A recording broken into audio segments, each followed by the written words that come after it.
Hello दोस्तों, स्वागत है आपका एक नए क्लास में। जो बच्चे हाफ ईयरली एग्जाम देने जा रहे हैं उनके लिए ब्रह्मास्त्र है। जब हमने सिलेबस डिस्कशन किया था तो आपको बता दिया था कि अंत में मेघनाथ ने बाण निकाला और बोला अभी तो खेल खिलाया है, अब खा जाने की बारी है, अब छोड़ रहा हूं ब्रह्मास्त्र, निश्चय ही मौत तुम्हारी है। तो ये मेरे भाई पूरे पेपर के अंदर सबसे इंपॉर्टेंट, अगर आप हाफ ईयरली पेपर देने जा रहे हो कोई पेपर उठा के देख लेना आप, 20 से 25 नंबर का सिर्फ और सिर्फ परमाणु से आ जाता है। क्वांटम संख्याएं क्या होती हैं, हाइजेनबर्ग की अनिश्चितता का सिद्धांत क्या है, हुंड का नियम क्या है, पाउली का नियम क्या है, क्वांटम संख्याएं कैसे निकाल सकते हो, इलेक्ट्रॉन की द्वैतीय प्रकृति क्या है, समस्थानिक क्या है, संभारिक क्या है, समन्यूट्रॉनिक क्या है, इस तरीके की लॉट ऑफ चीजें पेपर में आती हैं। सब पर 1 to 1 चर्चा करेंगे। ये वीडियो थोड़ी सी बड़ी हो सकती है, लेकिन अगर आपने कुछ भी नहीं पढ़ा है तो वरदान साबित होने वाली है। थोड़ी सी गर्मी है, कोई दिक्कत नहीं है, इस गर्मी को करते हैं छूमंतर और चलिए इस वीडियो को शुरू करते हैं। भाई सबसे पहले आज का अपना जो टॉपिक है परमाणु, क्या होता है परमाणु जरा समझिए। एक व्यक्ति था जिसका नाम था डाल्टन। क्या नाम था? डाल्टन। डाल्टन ने कहा दुनिया में जितनी भी चीजें होती हैं वो सब छोटे छोटे कणों से मिलकर बनी होती हैं, जिसे हम लोग परमाणु कहते हैं। मेरे भाई क्या कहते हैं? परमाणु। जैसे ये पेन काहे से मिलकर बना है? परमाणु से। ये बोर्ड काहे से मिलकर बना है? परमाणु से। ये लाइट काहे से मिलकर बनी है? परमाणु से। यानी दुनिया में जितनी भी चीजें होती हैं सब काहे से मिलकर बनी होती हैं? परमाणु से मिलकर बनी होती हैं मेरे भाई, ठीक है। और परमाणु क्या होता है इतना कह के निकल लिए थे। डाल्टन बहुत ज्यादा एक्सप्लेन नहीं कर पाए, तो डाल्टन ने जब तक इस बात को बताया कि परमाणु, तो तब तक यही बात थी कि भैया परमाणु से छोटा कुछ नहीं होता है। लेकिन उसके बाद में बहुत सारे लोग आए जिन्होंने बताया कि परमाणु भी टूट सकता है। परमाणु के अंदर जो है छोटे परमाणु 2 भागों से बना होता है, परमाणु में नाभिक होता है, इलेक्ट्रॉन चक्कर लगाते, ये सारी बातें बताई गई अलग अलग मॉडल में, ठीक है सर। तो कैसे क्या हुआ आइए समझते हैं पूरा डिटेल में। सबसे पहले यहां पे लिखा हुआ है परमाणु। तो परमाणु क्या होता है मेरे भाई, उसे समझने से पहले एक और चीज समझो।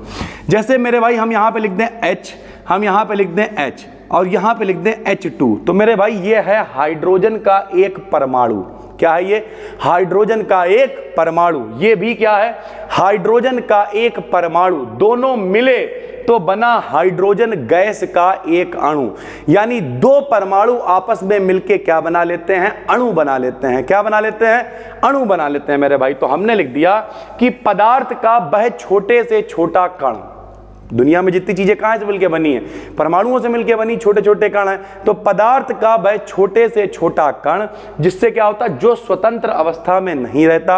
और जब स्वतंत्र अवस्था में क्यों नहीं रहता है? क्योंकि भैया क्रिया करके अणु बना लेता है। 2 परमाणु आपस में मिलेंगे, क्या बन जाएगा? अणु बन जाएगा मेरे भाई। तो पदार्थ का वह छोटे से छोटा कण जो स्वतंत्र अवस्था में नहीं रहता है, आपस में क्रिया करके अणु बना लेता है, क्या कहलाता है मेरे भाई? परमाणु कहलाता है, ठीक है भाई।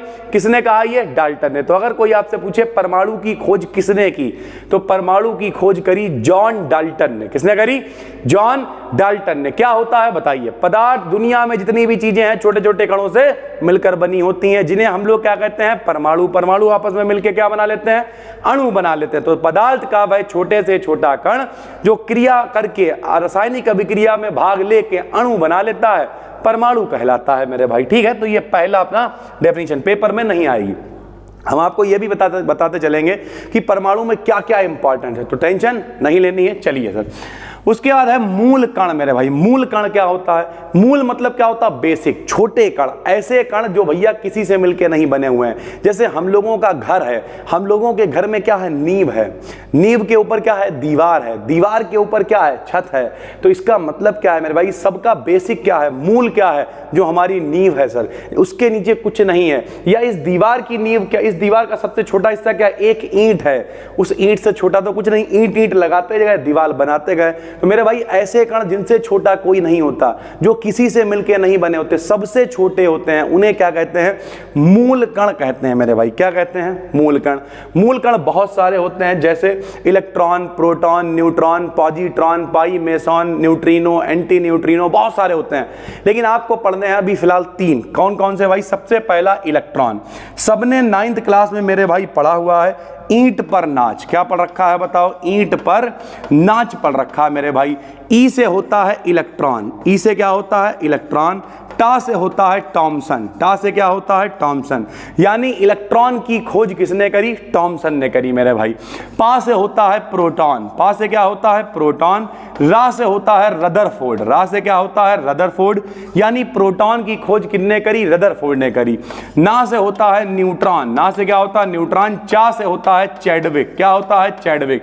तो न्यूट्रॉन की खोज किसने करी मेरे भाई, चैडविक ने करी। इसका मतलब यह है कि तीन हम लोग पढ़ने वाले हैं, इलेक्ट्रॉन, प्रोटॉन, न्यूट्रॉन। ईंट पर नाच, इलेक्ट्रॉन की खोज थॉमसन, प्रोटॉन की खोज रदरफोर्ड, न्यूट्रॉन की खोज चैडविक। ठीक, यही लिखा हुआ है। इसकी खोज जे थॉमसन ने की थी। इसके आवेश की बात करें तो सबको पता 9th क्लास में पढ़ाया जाता, आवेश कितना होता है, माइनस का 1.6 10 की घात माइनस के 19 कूलाम। इलेक्ट्रॉन का आवेश बोलो, साथ में बोला करो, घर वालों को लगे कि पढ़ रहे हो बैठे हुए, बोलो माइनस का 1.6 गुणे 10 की घात माइनस के 19 कूलाम। द्रव्यमान की बात करें तो बन से याद कर लो, द्रव्यमान बन से याद कर लो। कैसे, 9.1, अरे 9.1 माइनस के 31, 9.1 माइनस के 31, ये इसका द्रव्यमान होता है। प्रोटॉन की खोज किसने करी मेरे भाई, रदरफोर्ड ने करी। प्रोटॉन पे आवेश इस पे होता माइनस, इस पे हो जाएगा प्लस का 1.6 गुणे 10 की घात माइनस के 19। इसे बन से याद करा है, इसे 7 से याद कर लो। हम तो हमेशा कहते हैं बिल्कुल वैसी फीलिंग आनी चाहिए जैसे कहते नहीं किसी से भग, ऐसी वाली फीलिंग आनी चाहिए। कैसे, 9.1 माइनस के 31, बन से याद रखो इलेक्ट्रॉन को। और इसे कैसे याद करोगे, 7 से 1.67 माइनस के 27, 1.67 माइनस के 27, ऐसे बोला करो मेरे भाई, बोलोगे तभी तो आएगा ना सर। तो ये हो गया इलेक्ट्रॉन, ये हो गया प्रोटॉन मेरे भाई। ठीक, फिर आ गए न्यूट्रॉन पे। न्यूट्रॉन की खोज किसने करी, चैडविक ने करी। बाबा आदमी है, न्यूट्रॉन पे कोई आवेश नहीं होता, बोले जाओ तुम्हें प्लस लेना है माइनस लेना, जो करना हो करो, हमें नहीं चाहिए कुछ भी। न्यूट्रॉन कैसा है, बाबा यानी जीरो आवेश। द्रव्यमान इसका उतना ही होता है जितना प्रोटॉन का होता है, हालांकि 1.65 लिख लो, 7 लिख लो, एक ही बात है, तो एक ही आप लिखो ताकि आराम से याद कर पाओ। तो इसका भी द्रव्यमान क्या हो जाएगा, 1.67 माइनस के 27, ऐसे करके सर। ठीक है, उसके बाद मेरे भाई डाल्टन तो ये कह कहा के निकल लिए मेरे भाई कि जो है भैया परमाणु से मिलकर बना होता है, लेकिन ने कहा डाल्टन ने कि परमाणु टूट नहीं सकता, अविभाज्य है। फिर बहुत सारे वैज्ञानिकों के मेरे भाई है नहीं, कहते नहीं कि जब एक आदमी ने कुछ बताया है तो बाकी लोग सन्नाटे में बैठे हैं, ऐसा कैसे हो सकता है। तो बहुत सारे लोग आने शुरू हुए और उन्होंने अपना अपना मॉडल देना स्टार्ट करा। परमाणु के संबंध में बहुत सारे वैज्ञानिकों ने बहुत सारे मॉडल प्रस्तुत किए, जिसमें सबसे पहला मॉडल दिया थॉमसन ने। किसने दिया, थॉमसन ने। थॉमसन एक बार बैठे हुए तरबूज खा रहे थे, तरबूज खाते खाते बोले भैया यही परमाणु है। लोगों ने कहा ये परमाणु है, तरबूज है। बोले वैसे भी आदमी साइंटिस्ट को पागल समझता है। उन्होंने कहा तुम यार कैसे आदमी हो यार, तरबूज को परमाणु बता रहे। बोले सुनो तो, रुको जरा सब्र करो। बोले जैसे हम ये थोड़ी कह रहे जय परमाणु है, लेकिन हम कह रहे परमाणु तो तुम्हें दिखाई नहीं देगा आंखों से, तो तुम तरबूज देख लो। जैसे तरबूज होता है वैसे ही परमाणु होता है। जैसे तरबूज में फ्लैश होता है, फ्लैश मेरे भैया जिसे लोग गुदा कहते हैं, वैसे ही इसमें क्या होता है, धनावेश होता है। क्या होता है, धनावेश मतलब प्लस होता है। और बोले जैसे तरबूज में जगह जगह बीजे धसे पाए जाते हैं, वैसे ही परमाणु में पाए जाते हैं इलेक्ट्रॉन। क्या पाए जाते हैं, इलेक्ट्रॉन। लोगों ने कहीं पगला गए क्या, एक ही गोले के अंदर प्लस माइनस सब एक ही में घुसे। बोले हमें नहीं मालूम है, देखो जो हम बता रहे हैं वो हो सकता है गलत भी हो जाए। बोले हाँ ठीक गलत है, इनका मॉडल गलत हो गया। फिर सर जी पढ़ क्यों रहे हैं, पढ़ इसलिए रहे कि भैया सबसे पहले आदमी ने दिया है, तो वहीं से शुरुआत करेंगे, समझते हुए चलेंगे।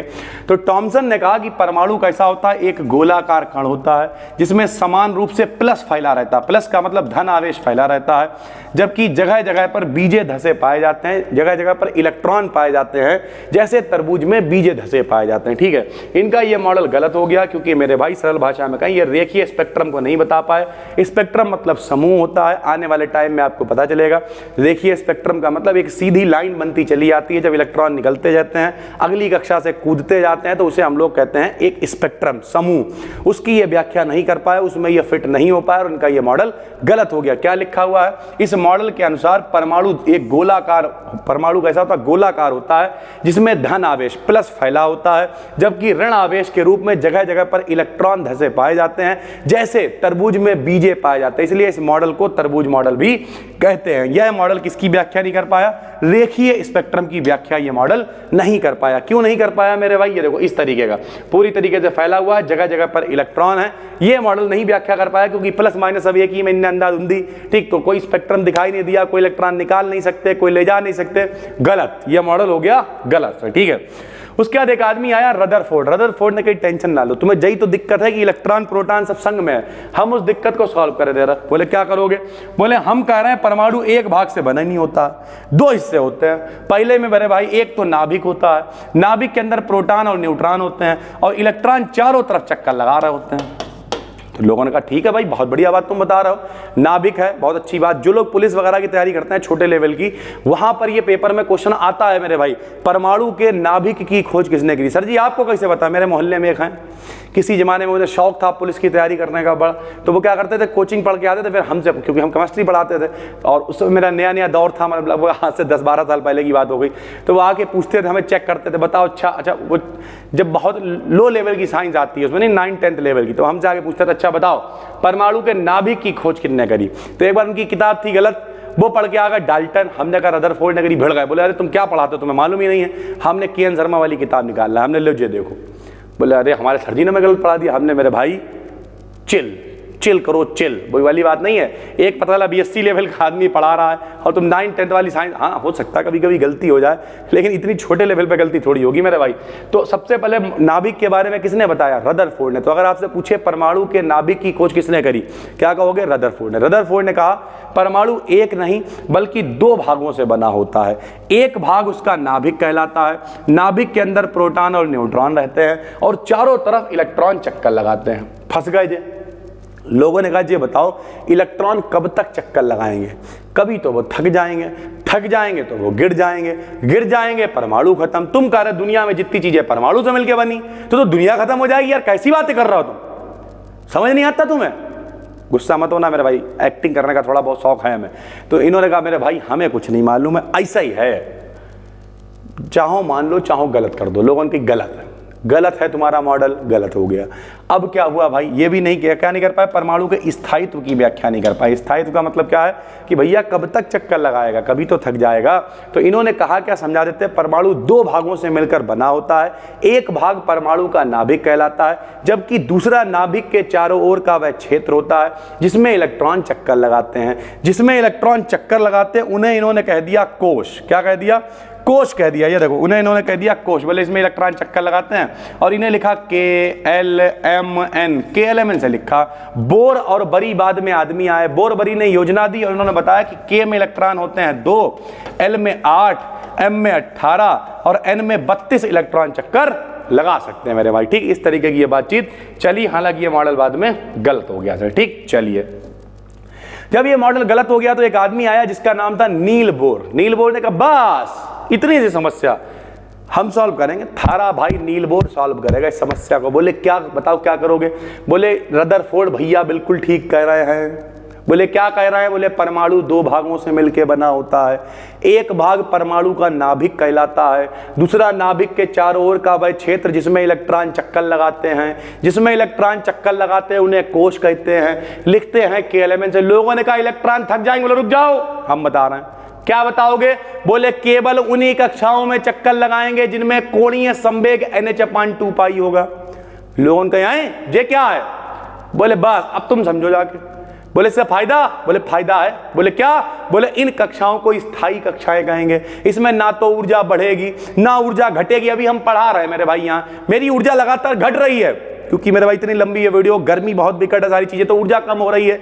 लेकिन अगर कुछ ऐसी जुगाड़ हो जाए कि मेरी ऊर्जा खत्म ही ना हो तो हमें खाने की भी जरूरत नहीं, हम पढ़ाते रहेंगे, फिर जिंदगी भर पढ़ाते रहेंगे। क्या हम आदमी क्यों थकता है यार? क्योंकि ऊर्जा खत्म हो जाती है। वैसे इलेक्ट्रॉन भी तब गिरेगा ना जब उसकी ऊर्जा खत्म होगी। बोले ये ऐसे कोश होंगे इनमें ऊर्जा ना तो बढ़ेगी ना घटेगी, इलेक्ट्रॉन चक्कर लगाता रहेगा। लोगों के बात थोड़ी देर तो समझ में नहीं आई, लेकिन आगे चल के एक आदमी है श्रोडिंगर, जो अभी हम आपको आगे बताएंगे, उन्होंने इस बात को भी थोड़ा सा गलत सिद्ध किया। लेकिन फिलहाल पुराने जमाने के हिसाब से इस मॉडल को बिल्कुल ठीक माना गया और इसे जो पुरानी वाली फिजिक्स है, जो एटॉमिक फिजिक्स है, उसकी ये आधारशिला है। यही वाला मॉडल सही मान लिया गया और इस आधार पर यह डिसाइड हुआ कि परमाणु कितने भागों से मिलकर बना होता है, 2। पहला परमाणु का नाभिक कहलाता है, दूसरा नाभिक के चारों ओर का वह क्षेत्र जिसमें इलेक्ट्रॉन चक्कर लगाते हैं। लेकिन इलेक्ट्रॉन केवल उन्हीं कक्षाओं में चक्कर लगाते हैं जिनमें उनका कोणीय संवेग NH/2π होता है। इन कक्षाओं को स्थायी कक्षाएं कहते हैं। इनमें ना तो ऊर्जा बढ़ती है ना ऊर्जा घटती है, इलेक्ट्रॉन आराम से चक्कर लगाता रहता है मेरे भाई। बात इनकी ठीक हो गई। ये देखो 2 भागों से बाकी सारी चीजें बस वही हैं, बस क्या, जिनमें उनका कोणीय संवेग NH/2π होता है और आराम से इलेक्ट्रॉन चक्कर लगाता रहता है। गलती इनकी भी थी, ये भी रेखीय स्पेक्ट्रम को बता नहीं पाए मेरे भाई सही से, लेकिन something is better than nothing, तो इनका वाला मॉडल बिल्कुल ठीक मान लिया गया मेरे भाई। फिर आ गया सोमरफेल्ड का मॉडल। सोमरफेल्ड ने कुछ बहुत बड़ी बात नहीं कही। सोमरफेल्ड ने कहा भाई बाकी सब ठीक हो ही गया है, थोड़ा हम भी एडवाइस दे रहे हैं। सोमरफेल्ड ने कहा परमाणु 2 भागों से बना होता है, ये बात ठीक है, लेकिन एक नाभिक है, ये भी ठीक है, उसके चारों तरफ वृत्ताकार कक्षाएं, ये भी ठीक है, लेकिन जैसे जैसे दूर जाओगे वैसे वैसे दीर्घ वृत्ताकार कक्षाएं होंगी। दीर्घ वृत्ताकार समझते हो, अंडे के फॉर्म में होंगी मेरे भाई, अंडा अंडा अंडे नाभिक, यहां तक तो वृत्ताकार है, दूर जाते जाओगे तो ये ऐसी दीर्घ वृत्ताकार हो जाएंगी और उनमें उनका जो कोणीय संवेग है वो NH/2π नहीं KH/2π होगा। N और K यहां पर क्वांटम संख्याएं हैं। क्या होती हैं क्वांटम संख्याएं, इसी क्लास में अभी आगे आपको देखने को मिल जाएगा सर, ठीक है। फिर बात आ गई परमाणु क्रमांक की। सर जी परमाणु क्रमांक क्या होता है, इसके लिए आप डायलॉग याद कर लो। जिसका जितना नंबर होगा उतने होंगे इलेक्ट्रॉन, उतने ही होंगे प्रोटॉन। जैसे हाइड्रोजन का नंबर 1 होता है तो इसका मतलब इसमें प्रोटॉन भी 1 होगा। सोडियम का नंबर 11 होता है, इसका मतलब इसमें प्रोटॉन भी 11 होंगे। जितना जिसका नंबर होगा उतने होंगे प्रोटॉन। तो मेरे भैया किसी तत्व के नाभिक में जितने प्रोटॉन होते हैं उसी को परमाणु क्रमांक कहते हैं। ये देखो, किसी तत्व के नाभिक में उपस्थित प्रोटॉनों की संख्या को उसका परमाणु क्रमांक कहते हैं, यानी परमाणु क्रमांक बराबर प्रोटॉनों की संख्या से, ठीक है। द्रव्यमान संख्या क्या होती, अगर प्रोटॉन और न्यूट्रॉन को जोड़ दें तो उसे कहते हैं द्रव्यमान संख्या।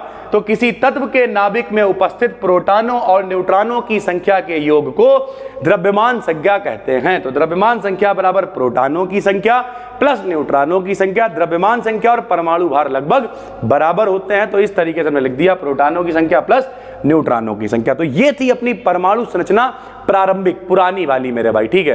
पुरानी वाली में क्या था बताओ, क्या परमाणु क्या होता है, डाल्टन ने बता दिया। परमाणु के अंदर इलेक्ट्रॉन प्रोटॉन न्यूट्रॉन होते हैं। बहुत सारे लोग आए, टॉमसन आए, तरबूज मॉडल दिया, रदरफोर्ड आए, चक्कर लगाने में फंस गए, नील बोर ने थोड़ा सा समझाया उसे कि कोणीय संवेग NH/2π होना चाहिए। सोमरफेल्ड ने कहा बातें सब ठीक है, लेकिन वृत्ताकार के साथ साथ दीर्घ वृत्ताकार कक्षाएं भी होनी चाहिए। इस तरीके के डिस्कशन हुए और उसके बाद जितने प्रोटॉन होंगे वही उसका परमाणु क्रमांक होगा। प्रोटॉन और न्यूट्रॉन को जोड़ दोगे तो वो कहलाएगी द्रव्यमान संख्या। तो ये था परमाणु संरचना प्रारंभिक। अब शुरू करते हैं परमाणु संरचना आधुनिक। जमाना थोड़ा सा बदला, नए जमाने में हम लोग आ गए और परमाणु संरचना आधुनिक क्या होती है। देखिए भाई, प्रारंभिक में अगर हम लोग बात करें तो प्रारंभिक के अंदर इंपॉर्टेंट के नाम पे कुछ नहीं है, लेकिन यहां पर इंपॉर्टेंट की भरमार लगी हुई है। जैसे सबसे पहला ही है इलेक्ट्रॉन की द्वैती प्रकृति। अलग से हमने वीडियो डाली थी, इलेक्ट्रॉन की द्वैती प्रकृति क्या होती है। द्वैती प्रकृति का मतलब डुअल नेचर। डुअल नेचर का मतलब अपनी भाषा में कहें दोगलापन। हम आपको पहले भी बता चुके, एक बार फिर बताते हैं कि भैया अगर कोई भी छोटा सा कण है, कोई भी छोटा सा कण है, उसे समझने से पहले एक चीज और समझो।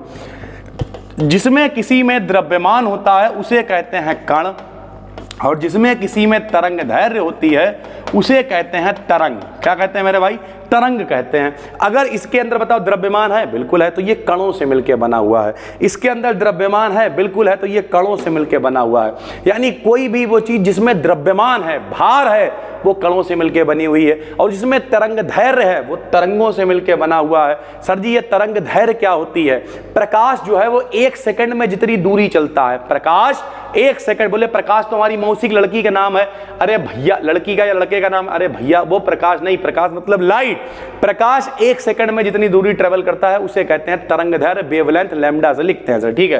तो अब क्या हुआ मेरे भाई, द्वैतीय प्रकृति का मतलब क्या है, इलेक्ट्रॉन दोनों तरंग, यानी तरंग भी प्रकृति दिखा रहा है, कण प्रकृति भी दिखा रहा है। तो इन्होंने समझाया कैसे, डी ब्रॉगली ने। डी ब्रॉगली ने कहा जब बहुत छोटा कण है और वो गति करेगा सर, चक्कर लगाएगा, चलेगा, तो उसमें द्रव्यमान तो है ही, लेकिन अपने पीछे तरंग छोड़ता हुआ जाएगा, क्योंकि वो इतनी तेज चल रहा है, इतना कम द्रव्यमान है उसका कि ऐसा लग रहा है कि तरंग चल रही है।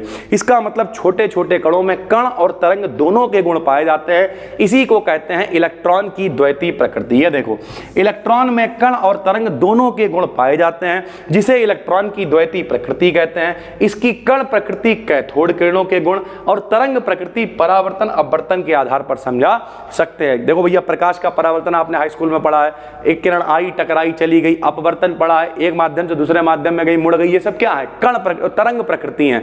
और कण में क्या, कैथोड किरणें आती हैं, ठीक है, प्लस से माइनस की तरफ चली जाती है। कैसे होता है कैथोड किरणें भी अभी इसी में समझाएंगे सर, ठीक है।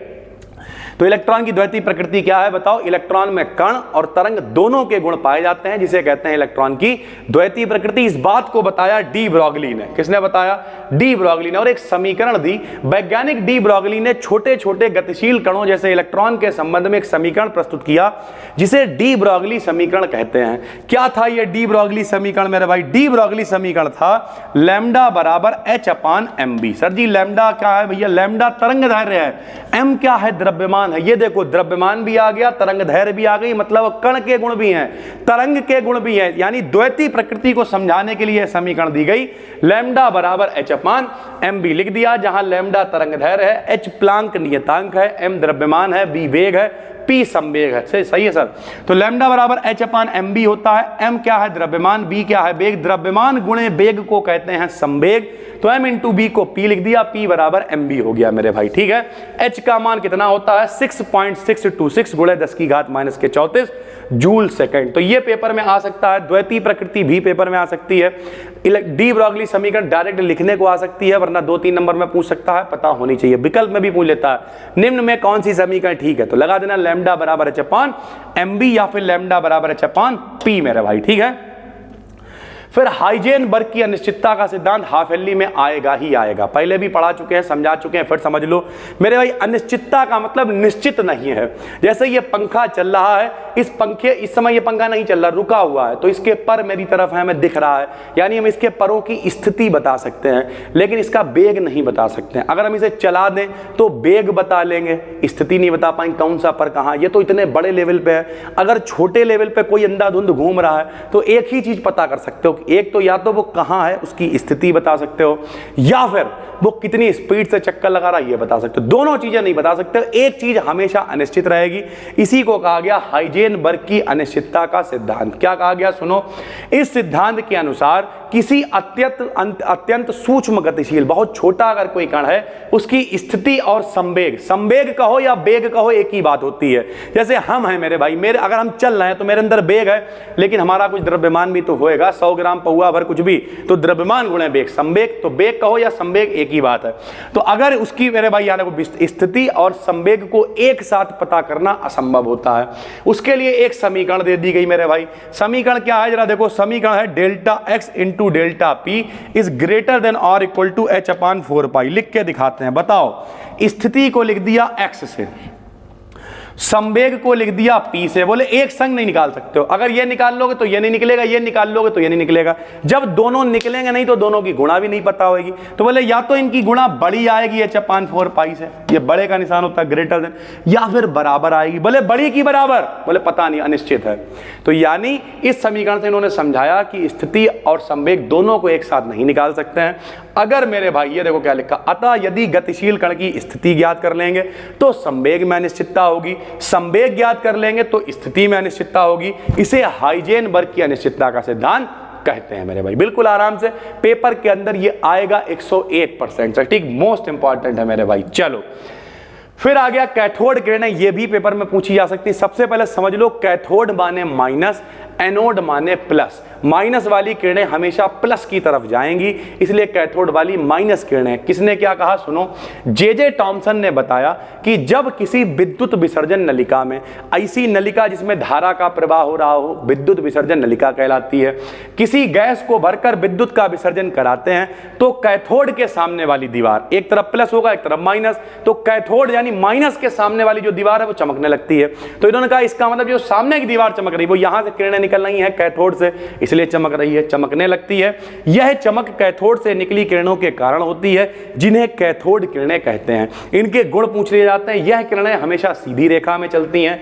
ये ऋण आवेशित यानी माइनस होते हैं, कैथोड जितने होते हैं सब क्या होते हैं, माइनस होते हैं।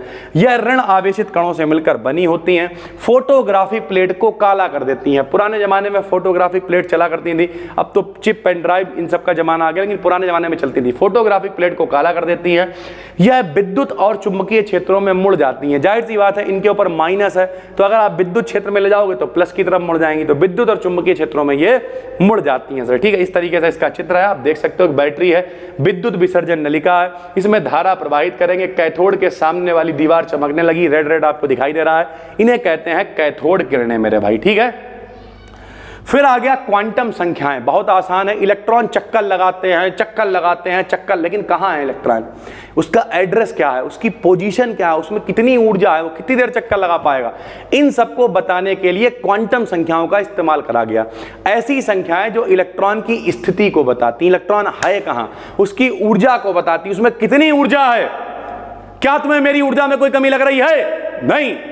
अच्छा मेरे भाई इस समय पहले तो सन्नाटा है, कोई है नहीं कोचिंग में, सब बंद है, तो इधर उधर जो मोहल्ले वाले वो सोचते होंगे पता ही नहीं क्या करता अगला आदमी, अकेले में चिल्लाता रहता है, गदर काटता रहता है। जबकि आपको ये बताएं अभी 11th की इतनी मेरे पास ऑडियंस नहीं है। ठीक है, आप देखिए 11th में कितना कोर्सेज भी बहुत ज़्यादा लोगों ने, जो लोग लेना चाहें कोर्स परचेज कर सकते हैं, 150-200 रुपये में आपको मिल जाता है। BDKN एप्लीकेशन को डाउनलोड कर लेना, वरना डिस्क्रिप्शन में लिंक डाल देंगे सर। ठीक है, तो ये वीडियो दोनों जगह पब्लिक करेंगे क्योंकि परमाणु बहुत इंपॉर्टेंट है, ताकि बच्चों का भी कल्याण हो पाए सर। ठीक है, तो बहुत सारे लोग सोचते पता नहीं क्या करता रहता अगला आदमी। मेरा मानना ये अगर एक बच्चा भी है तब भी बनाएंगे कंटेंट, सीधी बात है। इस चैनल पे आपको इंग्लिश मिलेगी, बायोलॉजी मिलेगी, हिंदी, सब बना रहा है मेरे भाई।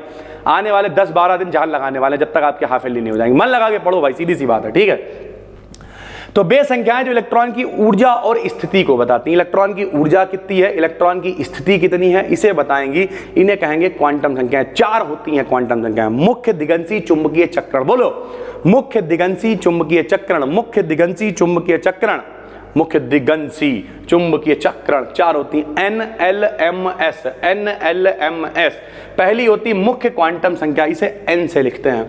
यह संख्या कोश को प्रदर्शित करती। कोश मतलब K एलिमेंट, कौन से कोश में चक्कर लगा रहा, K में है, L में है, M में है, N में है, कहां चक्कर लगा रहा ये बताए। इसका मान कभी भी 0 नहीं हो सकता। क्यों नहीं हो सकता?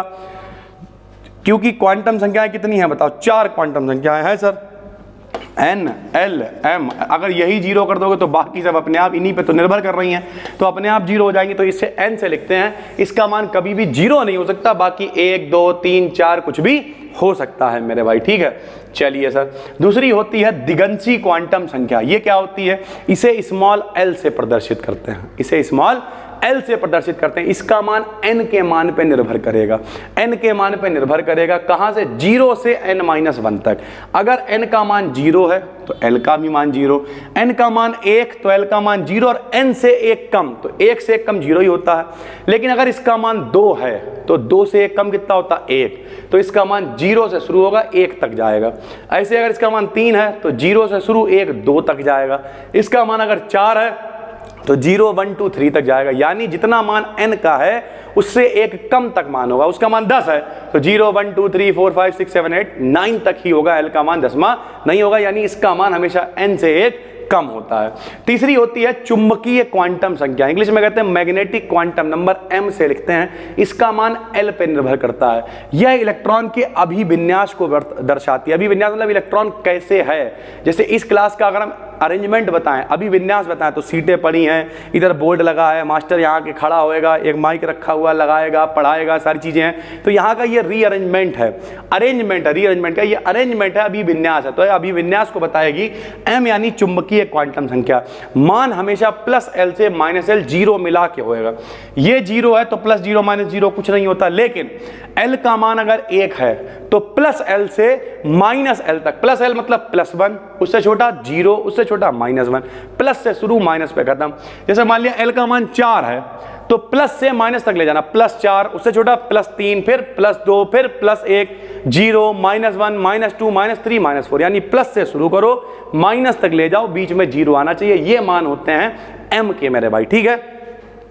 फिर आती है चक्रण क्वांटम संख्या, इसे कहते हैं स्पिन क्वांटम नंबर। ये इलेक्ट्रॉन के घूमने को बताती है। स्पिन मतलब चक्रण की, इलेक्ट्रॉन सीधा घूम रहा है या उल्टा घूम रहा है, दो ही इसके मान होते हैं। अगर इलेक्ट्रॉन सीधा घूम रहा होता है तो मान लेते हैं प्लस का 1/2, अगर इलेक्ट्रॉन उल्टा घूम रहा होता है तो मान लेते हैं माइनस का 1/2 मेरे भाई, ठीक है। तो इसे एस से प्रदर्शित करते हैं। इसका मान दो ही संभव होते हैं, जो प्लस का 1/2 और माइनस का 1/2 होते हैं। यह इलेक्ट्रॉन के घूमने की दिशा को बताता है कि इलेक्ट्रॉन सीधा घूमेगा या उल्टा घूमेगा मेरे भाई, ठीक है। चलिए, उसके बाद एक टॉपिक है समस्थानिक। समस्थानिक क्या होता है? नाम से ही पता चल रहा, समस्थानिक, जिनके स्थान, ये भी बहुत इंपॉर्टेंट है, पेपर में आता है। क्वांटम संख्याएं भी लॉन्ग में आएंगी, ये बहुत इंपॉर्टेंट है मेरे भाई। समस्थानिक क्या होता है? समस्थानिक का मतलब होता है जिनके स्थान समान होते हैं। स्थान किनके समान हो गए? वैसे 1H1 लिख दिया, 1H2 लिख दिया, 1H3 लिख दिया, तीनों हाइड्रोजन है लेकिन अलग अलग तरीके से दिखाई दे रहा है ना। तो जिनके स्थान समान होते हैं उन्हें समस्थानिक कहते हैं। जिनके भार समान होते हैं उन्हें समभारिक कहते हैं। जिनमें न्यूट्रॉनों की संख्या समान होती है उन्हें समन्यूट्रॉनिक कहते हैं मेरे भाई। जैसे एक ही तत्व के 2 या 2 से अधिक परमाणु, तत्व एक ही होना चाहिए तभी तो स्थान सेम होगा। तो मेरे भाई एक ही तत्व के 2 या 2 से अधिक परमाणु जिनके परमाणु क्रमांक समान होते हैं, क्रमांक मतलब उनका नंबर, और नंबर सेम है मतलब स्थान सेम है, इस वजह से इन्हें कहते हैं समस्थानिक। जैसे यहाँ पे ये भी विकल्प में पूछ लिया जाता है, 1 नंबर में आता है हाइड्रोजन के 3 समस्थानिक लिखो। कौन कौन से होते हैं?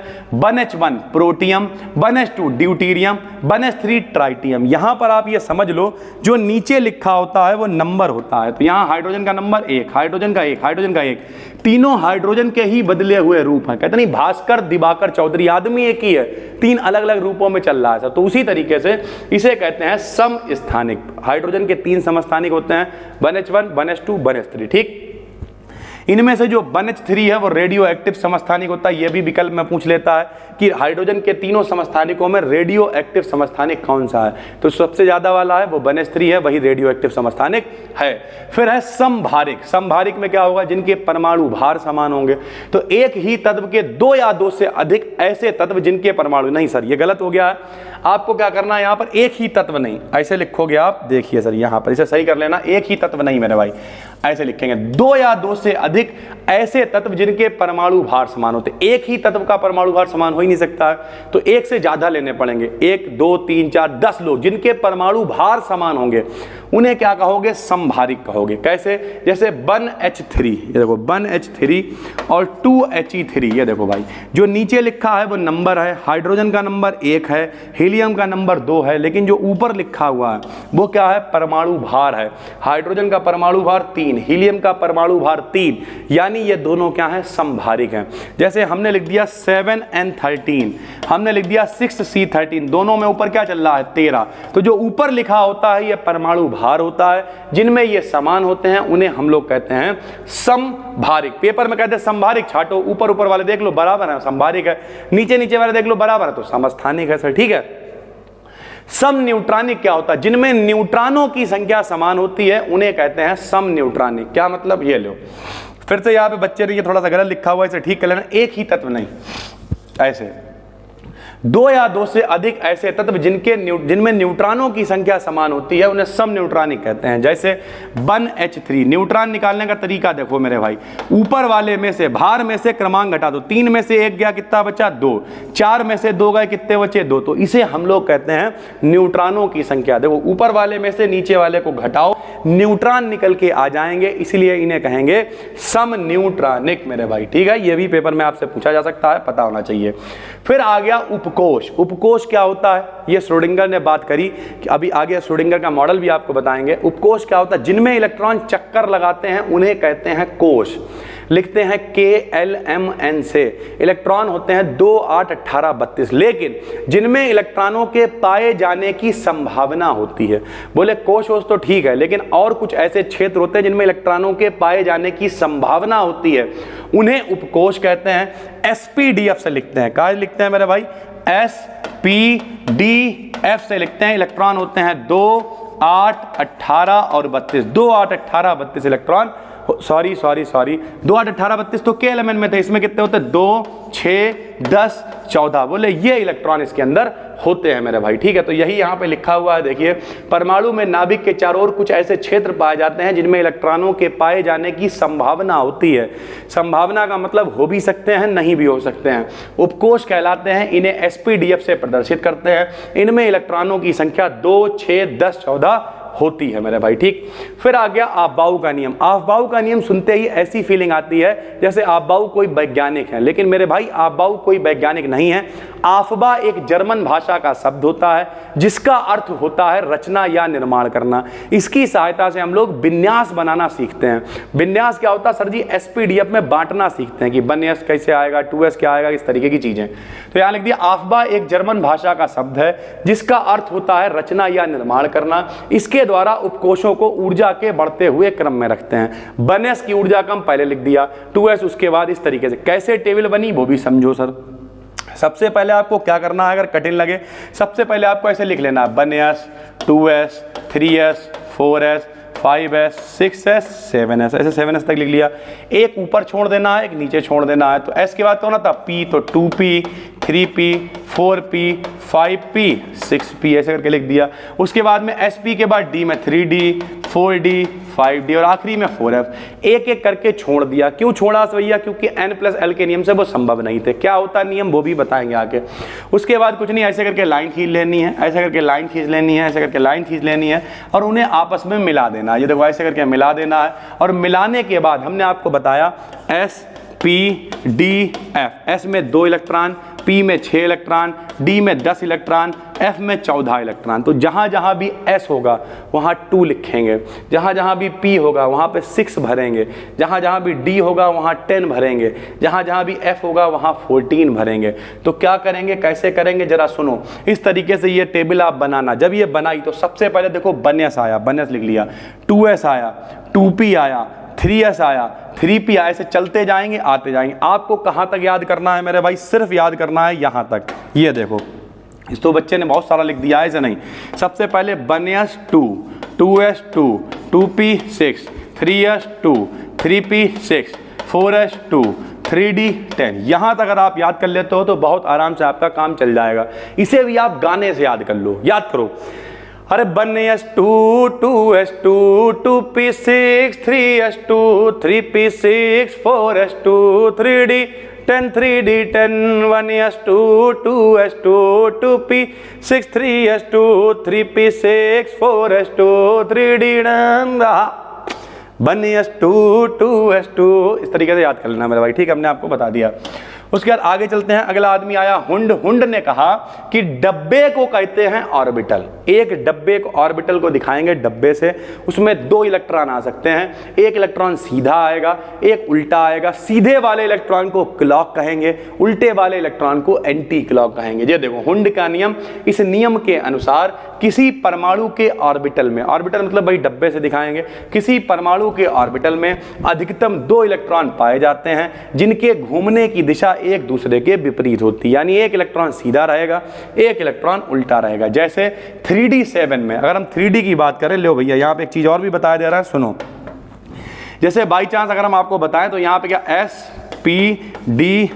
S में कितने इलेक्ट्रॉन होते हैं 2, P में कितने होते हैं 6, D में कितने होते हैं 10, F में कितने होते हैं 14 मेरे भाई, ठीक है। तो इन्होंने कहा कि एक डब्बे में 2 इलेक्ट्रॉन आ सकते हैं। तो S में अगर 2 इलेक्ट्रॉन, तो S में हमेशा एक डब्बा बना करेगा। P में हमेशा 3 डब्बे बना करेंगे। क्यों, 6 इलेक्ट्रॉन होते हैं। देखो 1 2 3 4 5 6, 3 सीधे 3 उल्टे, इसमें एक ही है, 1 2 ऐसे करके। D में हमेशा 10 इलेक्ट्रॉन होंगे, 1 2 3 4 5 1 2 3 4 5 6 होगा, ये देखो। तो इसमें कितने डब्बे बनेंगे? 5, 10 इलेक्ट्रॉन होते हैं। 1 2 3 4 5 6 7 8 9 10, यानी हमेशा इसमें क्या होगा, ये आपको याद रखना पड़ेगा भैया। एस में कितने इलेक्ट्रॉन? 2, पी में 6, डी में 10, एफ में 14। एक डब्बे में 2 इलेक्ट्रॉन आएंगे तो आधे डब्बे बनेंगे। तो एस में डब्बा 1, पी में डब्बे 3, डी में डब्बे 5, एफ में डब्बे 7, ऐसे करके बना करेंगे सर, ठीक है। तो यहाँ पे क्या लिखा हुआ? 3d7, डी में 5 डब्बे बनते हैं, तो भैया 5 डब्बे बना दिए। 1 2 3 4 5, 5 डब्बे बनाने के बाद अब भरने हैं इलेक्ट्रॉन। बहुत ही गलती हो गई सर, देखिए पीडीएफ गायब हो गई है। 5 डब्बे बनाने के बाद क्या भरने हैं? इलेक्ट्रॉन भरने हैं। 5 डब्बे बनाने के बाद भरने हैं हम लोगों को इलेक्ट्रॉन। 1 मिनट रुक जाइए सर, अभी बस बस बस, ये आ गया सर, ये देखिए सर। तो 5 डब्बे बनाने के बाद क्या भरने हैं? इलेक्ट्रॉन भरने हैं। ये लो 5 डब्बे बना दिए। 1 2 3 4, ये देखो 1 2 3 4 5 6 और 7, बस यहाँ, उधर नहीं। जैसे कन्या घर पे खिलाते हैं, पहले सबको एक एक पूड़ी देते हैं, फिर दोहराते हैं, तो पहले सब में एक एक इलेक्ट्रॉन भरा जाएगा, clock clock clock clock clock, फिर दोबारा से रिपीट करके उल्टा। अगर बचे तो जैसे मान लिया अगर 9 इलेक्ट्रॉन होते हैं तो 1 2 3 4 5 6 7 8 9 ऐसे करके भर देते। 10 होते तो पूरे 10 भर देते, नहीं है तो खाली पड़े रहने दो, इस तरीके से सर, ठीक है। जैसे पी में कितने डब्बे बनते हैं बताओ? पी में 3 डब्बे बनेंगे हमेशा। अगर मान लिया पी में 3 इलेक्ट्रॉन है तो 1 2 3 4 है तो 4 5 6, यानी जो सीधा बना रहा है ये क्लॉक है, उल्टा बना रहा है ये एंटी क्लॉक है। इस तरीके से इलेक्ट्रॉनों को भरा जाता है सर, ठीक है। तत्वों के विन्यास बनाना सीख लो मेरे भाई। अभी हमने आपको गाना सुनाया, अरे 1s2 2s2 2p6 3s2 3p6 4s2 3d10 3d10। तो ये गाना याद रखो। हाइड्रोजन का नंबर 1 होता है। तत्व जरूर याद कर लो 30 तक। Hydrogen, helium, lithium, beryllium, boron, carbon, nitrogen, oxygen, fluorine, neon, sodium, magnesium, aluminium, silicon, phosphorus, sulphur, chlorine, argon, potassium, calcium, scandium, titanium, vanadium, chromium, manganese, iron, cobalt, nickel, copper, zinc. तो ऐसे करके तत्व जरूर याद कर लो सर, ठीक है। Hydrogen का नंबर 1 ही होता है। 1 का मतलब अपने पास 1 इलेक्ट्रॉन है। तो गाना कहाँ तक गाओगे बताओ? अरे 1s1, 2 भी नहीं गा सकते क्योंकि ऊपर जो लिखे हैं वो इलेक्ट्रॉन है। 2 का बनाना है तो 1s2, मतलब 10 का बनाना है तो बोलो अरे 1s2 2s2 2p6, बस, क्योंकि 2 2 4 और 6 10 हो जाएंगे मेरे भाई। इस तरीके से बनाते हैं। कोई कहते हैं सर जी 14 का बनाओ, अरे 1s2 2s2 2p6 3s2 3p2, 6 नहीं बना सकते। 2 2 4 6 10 2 12 और 2 14। तो जहां तक बनाने हैं वहां तक भर दो। ये पूरी पीडीएफ आपको मिल ही रही है। अगर आप एप्लीकेशन पे देख रहे हो, नहीं देखा है तो बी डिकेडियन एप्लीकेशन को डाउनलोड कर लो। बहुत ही सस्ते में सारे कोर्सेज आपके लिए अवेलेबल हैं, आराम से पढ़ो बैठ के। अगर आप इसे चैनल पर देख रहे हो तो B डिकेडियन 11th and 12th Telegram पे जाके सर्च करना, इसकी पीडीएफ वहां पे डलवा देंगे। मन लगा के पढ़ो मेरे भाई, भिनको मत, हावेली में अच्छे नंबर लेके आने हैं सर, ठीक है। तो 20 तक तो ऐसे ही बन जाएगा मेरे भाई। देखो 20 के बाद 21 से नियम होएगा चेंज, जरा सुनना। 20 तक तो बन जाएगा ऐसे ही। 20 का अगर बनाए तो कैसे बनाएगा? अरे 1s2 2s2 2p6 3s2 3p6 4s2 2 2 4 6 10 2 12 6 18 2 20, 20 तक ऐसे ही बन जाएगा। 21 में दिक्कत होएगी, सुनो मेरे भाई। 21 में दिक्कत कैसे होएगी, यहाँ थोड़ा ऊपर बढ़ा लेते हैं, यहाँ समझाते हैं। देखो भाई 21 में क्या होगा? 21 से आ जाएगा डी ब्लॉक, समझना ध्यान से। 21 नंबर होता है स्कैंडियम। अगर हम बनाएंगे 1s2 2s2 2p6 3s2 3p6 4s2 3d1, सही है, गलत नहीं है। लेकिन मेरे भाई जो आवर्त सारणी होती है, आवर्त सारणी समझते हो? आवर्त सारणी नहीं समझते हो तो समझा देते हैं। लो भैया आवर्त सारणी देखो, जे हम आ गए व्हाइट बोर्ड पे, मान लिया जे हमने यहाँ सर्च कर लिया आवर्त सारणी, ये लो आ जाएगी आवर्त सारणी। जे गए यहाँ पर, जे यहाँ गए सर जी हमने सर्च कर दिया आवर्त सारणी, आवर्त सारणी, ये लो भैया जे आ गई आवर्त सारणी, ये लो आवर्त सारणी, ये लो आवर्त सारणी, आवर्त सारणी, हो आवर्त सारणी आ जाओ भैया, ये लो आवर्त सारणी। तो जरा सुनिए, आवर्त सारणी में जो लोग ये वाले हैं, इधर वाले, ये लोग एस वाले हैं, ये लोग भैया पी वाले हैं। एस और पी के बीच में जो पीले पीले दिख रहा है, जो डी वाले हैं, और नीचे लोग एफ वाले हैं। तो आवर्त सारणी कहती है कि एस और P वालों के बीच में D वाले होने चाहिए। तो इसे मानने के लिए, लेकिन जो अफबाऊ का नियम है, गाना गलत हो जाएगा यार सर जी।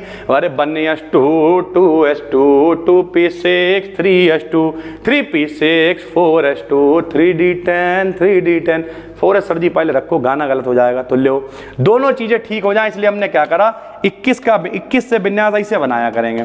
1s2 2s2 2p6 3s2 3p6 3d छोड़ा 4s2 4। आप बाहु का नियम कह रहा पहले 4s भरो, पहले 4s भर दिया, लेकिन आवर्त सारणी करी 3d को बीच में रखो, s और p के बीच में, देखो s और p के बीच में रख दिया, लेकिन भरा नहीं। क्यों? क्योंकि गाना गलत हो जाता। तो भैया 1s2 2s2 2p6 3s2 3p6 4s2 लिख उधर दिया। क्यों? आवर्त सारणी करी d बीच में रखो, 3d अब आखिरी में आ गया, गिन लेंगे। 2 2 4 6 10 2 12 6 18 2 20 और 1 21, ऐसे करके विन्यास बनाते हैं। एक चीज आपको और याद रखना, 24 नंबर और 29 नंबर ऐसे करके विकल्प में आपसे पूछेगा, ये अफबाऊ नियम के अपवाद होते हैं। 24 नंबर कॉपर होता है, 24 नंबर क्रोमियम होता है, 29 नंबर कॉपर होता है। इनके बाहरी कोश में एक एक इलेक्ट्रॉन होता है। क्यों? क्योंकि भैया ये ज़्यादा स्थायी हो जाते हैं जब इन्हें एक इलेक्ट्रॉन मिल जाता है तब। बाकी जितने होते हैं सबके बाहरी कोश में कितने इलेक्ट्रॉन होते हैं? सबके बाहरी कोश में 2 2 इलेक्ट्रॉन होते हैं। सारा कुछ यहाँ पे बना हुआ है, आप बहुत आराम से देख लोगे, कोई भी टेंशन नहीं होगी सर, ठीक है। चलिए तो यहाँ पे देखिए ये लिखा हुआ है, ये देखो 29 नंबर का, ये 29 नंबर है। 29 में बाहर की तरफ क्या होगा? 1 होगा। सर ये विन्यास गलत बना हुआ है, ऐसा नहीं बनाना है आपको। कैसे बनाओगे सर आप? ये नहीं, ये गलत है। ये सब क्या है? 21 नंबर से ये सब गलत है सर, ये नहीं बनाना है। आपको कैसे बनाना है बताओ? आपको बनाना है ऐसे, देखो हम यहाँ पे बनाते हैं सर, ये देखिए सर यहाँ पर, ये देखिए ये आ गया 21 नंबर से। ये देखो 3d1 सब में 4s2 4s2 4s2 4s2 है। क्रोमियम के बाहर कितना है? देखो 1, और कॉपर के बाहर भी कितना है? 1। ऐसे करके आप बनाओगे, इस तरीके से ये विन्यास बनते हैं, इसी पीडीएफ में लगे हुए हैं सर, ठीक है। ये होते क्या हैं? ये सारे संक्रमण तत्व हैं, बीमार तत्व हैं। किसी के बाहर 1 है, किसी के बाहर 2 है, डी वाले सब संक्रमण तत्व कहलाते हैं, इंपॉर्टेंट है। तो भैया वे तत्व जिनमें अंतिम इलेक्ट्रॉन डी ब्लॉक में जाता है। कोई पूछे एस ब्लॉक के तत्व क्या होते हैं? जो जिसमें जाएगा वो उसी का हो जाएगा। जिसमें अंतिम इलेक्ट्रॉन एस ब्लॉक में जाता है, एस ब्लॉक के तत्व कहलाते हैं। पी में जाता है, पी ब्लॉक के तत्व कहलाते हैं। डी में जाता है, डी ब्लॉक के तत्व कहलाते हैं। इनके बाहरी कोश में 1 या 2 इलेक्ट्रॉन होते हैं। आवर्त सारणी में इन्हें एस और पी ब्लॉक के बीच में रखा गया, तो इस तरीके से इनका विन्यास बन जाएगा। क्रोमियम और कॉपर अफबाऊ नियम के अपवाद होते हैं। फिर आ गया पाउली का अपवर्जन नियम। पाउली ने कहा कि मेरे भाई 4 क्वांटम संख्याएं होती हैं, n, l, m, s। चारों का मान 2 इलेक्ट्रॉनों के लिए समान नहीं हो सकता। अगर 3 क्वांटम संख्याएं सेम हो भी जाएंगी, चौथी जरूर अलग होएगी। कैसे अलग होगी? समझो, यही लिखा हुआ है, किसी परमाणु में 2 इलेक्ट्रॉनों के लिए चारों क्वांटम संख्याओं के मान समान नहीं होते। अगर 3 क्वांटम संख्याओं का मान समान हो भी जाएगा तो चौथी क्वांटम संख्या अलग होगी। जैसे हमने एक का मान आपको निकालना भी दिखाया है। मान लिया कोई कहे 1s2, सब लोग समझना, आप सीखना। तो 1s2 में कितने इलेक्ट्रॉन है? 2 इलेक्ट्रॉन है। तो हमने लिखा पहला इलेक्ट्रॉन, हमने लिखा दूसरा इलेक्ट्रॉन से, ठीक है। 4 बताओ, n, l, m, s, n, l, m, s, चारों का मान हमें निकालना। देखो भैया बहुत आसान होता है। 1s2 है तो जो s के पड़ोस में यहां लिखा 1s2 2s2 5s2 जो लिखा हुआ 1s2, तो n का मान 1 है। यानी जो साथ में अगर 2s2 लिखा होता तो n का मान 2 होता, 5s2 लिखा होता n का मान 5 होता। यानी जो यहां पड़ोस में होता है वो n का मान होता, ठीक। फिर एक टेबल साइड में बनाना, s p d f। L का मान S के लिए हमेशा 0, P के लिए 1 2 3 ऐसे करके ये टेबल याद कर लो मेरे भाई, कभी भुगतोगे नहीं। S दे रखा है, L का मान हमेशा 0 रखो। P दे रखा होता है, L का मान 1 रखते हैं। D दे रखा होता 2 रखते, 3 दे रखा होता F होता वो सर, ठीक है। 0 हो गया। M का मान हमेशा L के मान पे निर्भर करता है, प्लस L से शुरू माइनस L पे खत्म, प्लस 0 माइनस 0 कुछ होता नहीं है। तो L 0 तो M का मान भी क्या हो जाएगा? 0। S में कितने डब्बा बनता है? 1 डब्बा, हुंड ने बताया। 2 इलेक्ट्रॉन तो पहला सीधा दूसरा उल्टा। क्लॉक वाले के 2 ही मान होते हैं, S के अभी पीछे बताया। पहला वाला सीधा इलेक्ट्रॉन तो उसके लिए प्लस का 1/2 मान होगा, दूसरा उल्टा है तो उसके लिए माइनस का 1/2 मान होगा। देखो ये सेम ये सेम ये सेम, लेकिन 1 + 1/2 हो गया, 1 - 1/2 हो गया। इसका मतलब चारों क्वांटम संख्याओं के मान समान नहीं होंगे। अगर 3 का मान सेम हो भी जाता है तो चौथी का मान हमेशा अलग हो जाएगा। फिर परमाणु का आधुनिक मॉडल श्रोडिंगर ने दिया। श्रोडिंगर ने बताया कि पुरानी सारी बातें ठीक हैं, लेकिन परमाणु दो भागों से बना होता है। एक भाग परमाणु का नाभिक कहलाता है, दूसरा नाभिक के चारों ओर का वह क्षेत्र जिसमें इलेक्ट्रॉन चक्कर लगाते हैं। लेकिन उसके साथ साथ में एक चीज और भी होती है, कुछ ऐसे क्षेत्र पाए जाते हैं जिनमें इलेक्ट्रॉनों के पाए जाने की संभावना होती है। इन्हें हम लोग उपकोष कहते हैं, SPDF से लिखते हैं। एस का आकार मेरे भाई गोल होता है, एस कैसा होता है गोल, पी कैसा होता है डंबल आकार, डंबल के आकार का होता है पी से, ठीक है। डी कैसा होता है द्वि डंबल आकार यानी डबल डंबल टाइप होता है। एफ की कोई भी निश्चित आकृति नहीं होती है मेरे भाई, ठीक है। आखिरी में फिर देखिए परमाणु नाभिक क्या होता है भैया, सबको पता है नाभिक के अंदर कौन होता है, प्रोटॉन और न्यूट्रॉन। प्रोटॉन मतलब धनावेश, न्यूट्रॉन पे कोई आवेश नहीं, खाली द्रव्यमान है। तो पूरे परमाणु का धनावेश और उसका द्रव्यमान एक छोटे से भाग में होता है, जिसे हम लोग परमाणु का नाभिक कहते हैं। फिर बंधन ऊर्जा क्या होती है भैया, प्रोटॉन और न्यूट्रॉन संग में नाभिक में क्यों बैठे हुए हैं, ऐसी ऊर्जा जो नाभिक के कणों को, प्रोटॉन न्यूट्रॉन को आपस में बांधे रखती है, नाभिक की बंधन ऊर्जा कहलाती है। इसे डेल्टा बी से लिखते हैं, क्योंकि बंधन ऊर्जा को अंग्रेजी में कहते हैं बाइंडिंग एनर्जी। तो डेल्टा बी बराबर फार्मूला होता है डेल्टा एम गुणे 931 MeV, ठीक है। यह है बंधन ऊर्जा, जहां पे डेल्टा एम द्रव्यमान क्षति होती है। सर जी द्रव्यमान क्षति क्या है, इसे भी समझा देते हैं। आप 5-5 रुपए के अलग अलग आलू ले लो और 10 रुपए के इकट्ठे आलू ले लो, कम मिलेंगे। अरे हम ऐसे कह रहे हैं, मान लो 1 करोड़ रुपए मेरे पास, 1 करोड़ किसी लड़की के पास, हम दोनों लोग शादी कर लें तो हम लोगों की मिला के प्रॉपर्टी 1 करोड़ 80 लाख रह जाएगी। क्यों? क्योंकि 10-20 लाख रुपए बारात में भी तो खर्च हो जाएंगे। उसी तरीके से जब तक प्रोटॉन न्यूट्रॉन अलग अलग होते हैं तो द्रव्यमान ज्यादा होता है, लेकिन जब प्रोटॉन न्यूट्रॉन मिलकर नाभिक बना लेते हैं तो द्रव्यमान में कुछ कमी हो जाती है, क्षति हो जाती है, उसे ही हम लोग द्रव्यमान क्षति कहते हैं। ये देखो हमने लिख दिया प्रोटॉन न्यूट्रॉन का अलग अलग द्रव्यमान में से नाभिक का द्रव्यमान घटा दें तो पता चल जाएगा कितनी कमी हुई है, यानी प्रोटॉन अलग न्यूट्रॉन अलग तो द्रव्यमान ज्यादा, मिले तो कुछ द्रव्यमान ऊर्जा के रूप में खर्च हो जाता है, इसी को हम लोग कहते हैं द्रव्यमान क्षति मेरे भाई। प्रति न्यूक्लियन बंधन ऊर्जा क्या होता है, प्रति मतलब होता है बटे में, न्यूक्लियन मतलब प्रोटॉन और न्यूट्रॉन को मिला के न्यूक्लियन कहते हैं। तो बंधन ऊर्जा क्या होती है, जो प्रोटॉन न्यूट्रॉन को बांधे रखती है, और उसके बटे में अगर हम लोग न्यूक्लियन रखते हैं तो बंधन ऊर्जा बटे न्यूक्लियन को हम लोग कहते हैं प्रति न्यूक्लियन बंधन ऊर्जा मेरे भाई, ठीक है। तो ये पूरा परमाणु है, ठीक है, बहुत इंपॉर्टेंट है। हमने आपको लगभग चीजें प्रैक्टिस करा दी हैं, कुछ क्वांटम संख्याएं वगैरह निकालना हम और सिखाएंगे बाद में आपको, लेकिन फिलहाल ये पूरा परमाणु चैप्टर थ्योरी के लेवल पे खत्म हो गया है। उम्मीद करते हैं आपको बहुत अच्छे से समझ में आया होगा। कोई भी दिक्कत है नीचे कॉमेंट करके बताइए, और सारी चीज़ें अगर ऐसे ही डिटेल में देखना चाहते हैं तो आप एप्लीकेशन को डाउनलोड कर सकते हैं। BDKDN एप्लीकेशन को प्ले स्टोर से डाउनलोड कर लीजिए। टेलीग्राम पर जाके BDKDN 11 एंड 12 सर्च करिए, इसकी PDF वहाँ पर आपको डिटेल में मिल जाएगी। हम मिलते हैं आपसे एक और वीडियो में, तब तक के लिए धन्यवाद, थैंक यू।